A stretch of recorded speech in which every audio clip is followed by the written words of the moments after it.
Salut à tous, c'est Ilyes. On se retrouve pour une nouvelle interview MMA Factory Venom. Et cette fois-ci, je me trouve avec Nassourdine Imavov, numéro 13 de la catégorie des poids moyens à l'UFC. Et on a eu enfin la bonne nouvelle, c'est que Nassourdine Imavov fera lui aussi partie de l'UFC Paris. Il affronte un combattant aussi explosif dans l'octogone qu'en dehors. Vous connaissez, il s'agit de Joaquin Buckley. Nassourdine, comment tu vas? Franchement, ça me fait vraiment plaisir de te voir. Ilyes, ça va super, merci. Ça me fait plaisir aussi, ça me fait beaucoup plaisir. Plaisir partagé, mon cher Nassourdine. Alors c'est vrai que j'ai le sentiment que c'était impossible pour toi de louper cette UFC Paris, parce qu'on en a la preuve. Tu affrontes un adversaire, Joaquin Buckley, qui est bien moins classé que toi. C'est-à-dire que si tu le bats, tu ne gagnes pas beaucoup de place au classement. Si tu malheureusement perds contre lui, tu te retrouves loin derrière. Mais c'est une preuve que tu voulais vraiment donner du spectacle au public français et faire ta participation, être présent à cette UFC Paris. Exactement, exactement. Comme je l'ai dit dès le début, il fallait absolument que je sois sur cette carte-là. Et je l'ai dit dès le début, quitte à y aller chercher derrière. On a attendu jusqu'au bout pour voir ce qu'ils vont nous proposer l'UFC, parce que l'UFC aussi, de leur côté, ils voulaient que j'affronte quelqu'un du top 10. Parce qu'en ce moment, tu sais, comme c'est dans la catégorie, ça tourne un peu, c'est un peu la routine, tu vois. Ils s'affrontent entre eux en mode sparring, tu vois. Du coup, l'UFC, ils ont besoin maintenant de quelqu'un de frais, de la nouveauté, tu vois. Et du coup, voilà, on a attendu. Ils sont allés voir Vettori 2 fois d'ailleurs, 2 fois. Et 2 fois, il a refusé. Il a même pris un petit moment pour réfléchir. Ça nous a donné l'espoir, on était contents. Et ensuite, là, il a refusé. Puis il y a Bronson de l'autre côté qui a dit que ouais, peut-être plus tard, tu vois. Gastelum qui est blessé. Donc, ça ne laissait pas beaucoup de choix, tu vois. Dans le top 10, on s'est dit, c'est pas grave, on va aller chercher derrière. Et le profil parfait pour nous. Parce que derrière, voilà, on va chercher derrière, mais on ne va pas prendre n'importe qui. Tu vois, il fallait quelqu'un de vraiment dur. Et Buckley, c'est quelqu'un vraiment c'est un dur à cuire, tu vois. Un dur à cuire. Mentalement, physiquement, il avance tout le temps, il n'a pas peur des coups.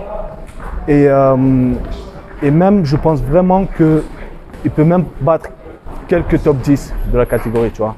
Du coup, voilà, si c'est pour combattre à Paris, c'est pas juste pour gagner, c'est pas juste pour combattre, pour faire un combat, mais de combattre avec manière, de faire le show, de faire du bruit.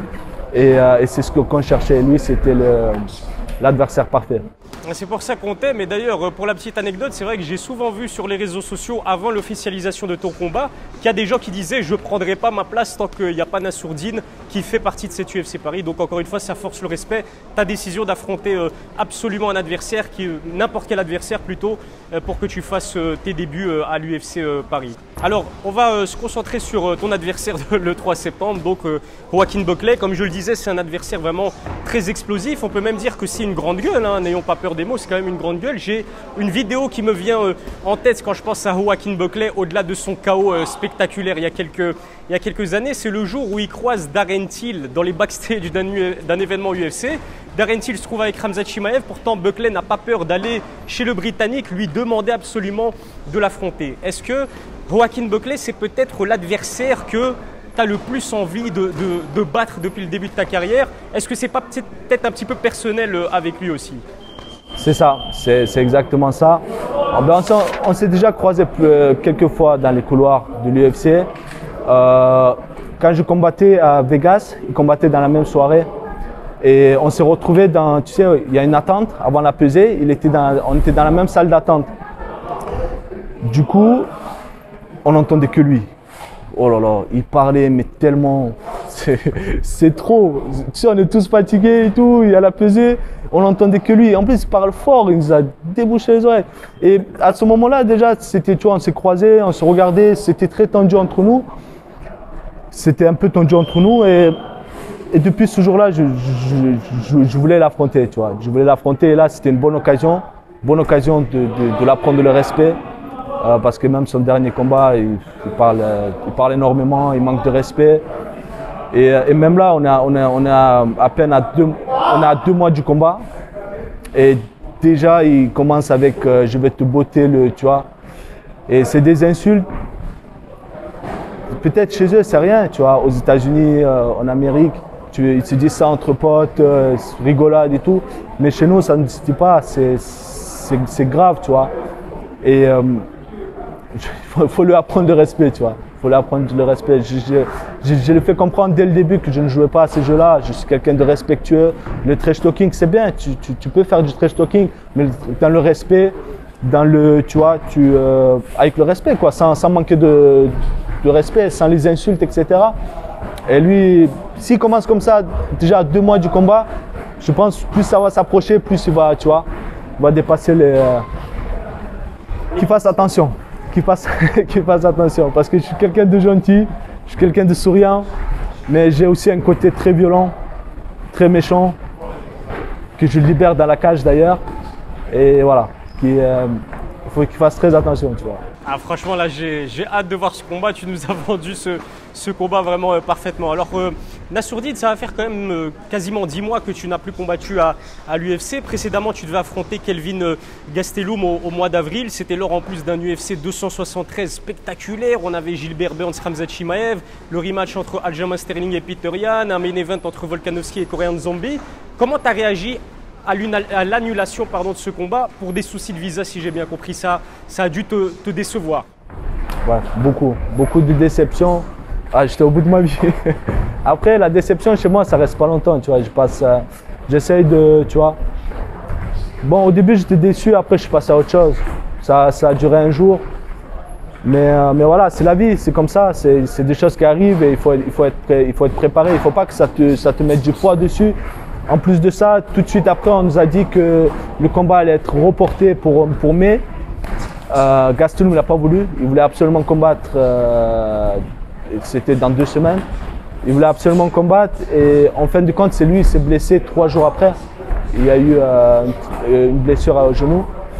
Et du coup, voilà, c'est des choses qui arrivent. Et je sais même si j'aurais eu le visa, je pense qu'il n'y aurait pas de combat. Parce qu'il était déjà blessé au genou. On a eu déjà des rumeurs.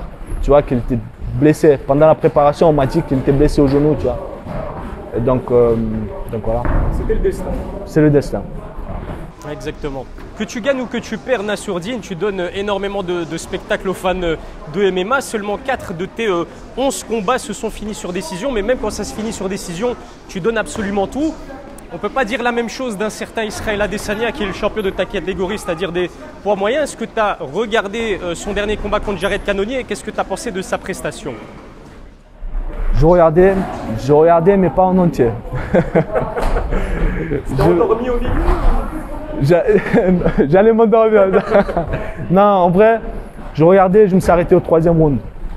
C'est chaud, mais je n'ai pas regardé en entier. C'est bien ce qu'il a fait, c'est très bien, c'était très technique, il a assuré le combat, il a gagné le combat, franchement respect, il est très très bon. Mais je suis désolé quoi, tu as donné quoi à l'UFC, aux spectateurs? Je le vois déjà arriver, tu sais, les fans d'Adesanya, ils vont rentrer dedans. Mais c'est vrai, au début de sa carrière, franchement, il donnait du show, il était très agressif, c'était bien, même maintenant c'est beau à voir. Mais avant voilà, tu vois, tu étais excité. Mais maintenant, UFC, je le comprends quelque part qu'ils veulent de la nouveauté, tu vois. Même s'ils ne le font pas, ils ne le disent pas, mais ça se ressent. Ils veulent recruter des nouveaux talents et ils ont raison parce que c'est pas la première fois, tu vois. Après, bon, on ne peut pas mettre toute la faute sur Adesanya. Il y avait Cannonier de l'autre côté c'était à lui en fait de mettre, tu vois, aussi d'aller chercher la ceinture. C'est bon. C'était comme ça, ennuyant. Tu as totalement raison, c'est justement la prochaine question. C'est vrai qu'on jette souvent la pierre à Israël Adesanya, il est champion, et c'est vrai que c'est aussi au challenger d'aller chercher le champion. Je sais que si toi, Nassourdine, demain on te dit que tu as décroché le title shot contre Israël Adesanya, tu ne vas pas faire comme Jared Cannonier, comme Vettori ou comme Whittaker, tu vas vraiment aller à la pourchasse, à la chasse à la ceinture et prendre des risques. Évidemment, quitte qui me met en KO, quoi, tu vois. Mais je sais que je vais tout donner. Il n'y a pas plus grosse déception que de faire un combat et de ne pas se donner à fond. Ça, il n'y a vraiment pas pire parce qu'après, il y a des regrets. Je peux faire ça, je peux faire ci. Alors que si tu te donnes à fond et que même si la victoire n'est pas au rendez-vous, tu te dis, ben, c'est le destin, c'est le mektoub. C'était déjà écrit, tu vois. Au moins, j'ai tout donné, j'ai essayé. Alors que si tu donnes pas tout, tu vas regretter ta vie, quoi, tu vois. Moi, c'est comme ça. Si demain je fais un combat et que je donne pas tout, laisse tomber, je vais être au bout de ma vie, tu vois. C'est cette mentalité qu'on apprécie justement chez toi. Et d'ailleurs, en parlant de ta mentalité, Fernand Lopez a déclaré dans l'émission King and the G sur la sueur que tu te tenais prêt à remplacer soit Marvin Vettori, soit Robert Whittaker, qui évolue donc en main event de l'UFC Paris, en cas de blessure. Est-ce que tu confirmes cette info-là? Exactement, c'est exactement ça. Et pour vous rassurer, c'est pas pour tomber en avant, comme on dit. On va pas pour tenter, tu vois. On va parce qu'on est sûr de nous. On va pour la victoire, absolument, tu vois. Et c'est pas juste qui t'entraîne à rien. On va tomber en avant, tu vois. Non, on va parce qu'on est sûr de nous, tu vois. Si demain, je pense ne pas être au niveau du top 5, on va pas se projeter, tu vois. On va aller tranquille. Mais là aujourd'hui, on est serein. On est sûr de nous, ça peut être quelque chose de super bien, ça se fait. Exactement. Après, c'est comme tu l'as dit tout à l'heure, c'est une question de destin. Si le destin le veut, ça se fera. Et on sera devant ce combat également. Alex Pereira, c'est vrai que c'est aussi un combattant qui commence vraiment de plus en plus à faire parler de lui dans la catégorie des poids moyens. Normalement, si tout se passe bien, justement, Easy, le stylebender, devrait affronter encore une fois, mais cette fois-ci au MMA, Alex Pereira pour la ceinture des poids moyens. Est-ce que tu trouves que Alex Pereira, qui compte 3 combats, 3 victoires à l'UFC, il en a déjà fait assez pour se voir offrir le title shot, ou c'est peut-être encore un peu trop tôt?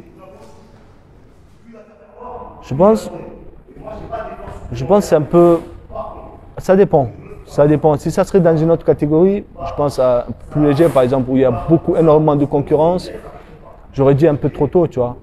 Mais là, c'est un peu comme j'ai dit, c'est un peu la routine, ils combattent entre eux. Si c'est pas lui qui dote, tu vois. Bon, moi j'arrive, il y a un autre Brésilien, j'ai oublié son nom, qui est super, qui arrive aussi. Mais voilà, on n'est pas encore dans le top 10. Et non, en plus, ils ont une histoire, tu vois. Il y a une histoire, etc. Non, c'est le moment parfait. En plus, il a le niveau. Je pense vraiment qu'il a le niveau pour battre Adesanya. Et ça va être quelque chose ça va faire beaucoup de bruit, je pense. Ça va faire beaucoup de bruit. Ouais, c'est clair, si dans le top 10, il y a actuellement quelqu'un à l'heure actuelle qui peut déranger Israël Adesanya, c'est bien Alex Pereira. C'est ça. C'est ça. On est d'accord. Nassourdine, un grand merci d'avoir répondu à mes questions. Il m'en reste une dernière. Ahmed Salamov, qui est ton ami et ton coéquipier au MMA Factory, est devenu récemment le premier champion des poids moyens à l'ARES. Il fait parler de lui. Fernand Lopez, lorsque je l'ai interviewé il y a quelques semaines, il m'a dit qu'il avait le talent, le potentiel pour aller bousculer déjà à l'heure actuelle les top 30. Est-ce que tu crois en Ahmed Salamov? Et s'il venait à combattre à l'UFC, comment ça se passerait entre vous, étant donné que vous évoluez tous les deux dans la même catégorie?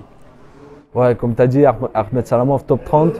Moi qui tourne avec lui tout le temps, je pense qu'aujourd'hui, à notre actif, on a au moins une 150aine de sparring, mais des vrais sparring, tu sais, où on se connaît déjà, ça fait 4 ans qu'on se connaît. Et dès le début, on a eu tu vois, cette idée-là de faire des sparring de 3 rounds de 5, courts, intensifs, comme au combat avec les petits gants. Et on se tape, quoi. On se tape. On a au moins 150 tu vois, sparring. Et comme il est expérimenté, comme je suis expérimenté, on n'a jamais de blessure, on ne se blesse jamais. On fait des sparring très très durs, hard, mais on ne se blesse pas. Et je peux dire, il a même le niveau des top 15. Il a même le niveau des top 15. Je suis au top 15, j'ai affronté des top 15. Et il a le niveau du top 15 et avec l'expérience, avec un peu plus d'expérience, il va faire très très très mal à l'UFC. Et tu veux dire par rapport à la concurrence, si on arrive tous les deux dans le top 5, non, il n'y aura aucun problème. Il y aura aucun problème. La ceinture, elle est assez grande, on va la partager. On va la couper en deux. C'est très bien. Il n'y a aucun souci. C'est très bien. Voilà. Écoute, un grand merci, c'était vraiment une super interview. Je te souhaite bien évidemment de t'imposer le 3 septembre lors de l'UFC Paris, que ce soit contre Buckley, Vettori ou Whittaker. En tout cas, je te souhaite de bien te préparer. À la prochaine pour une nouvelle interview, Nassourdine. Merci à toi.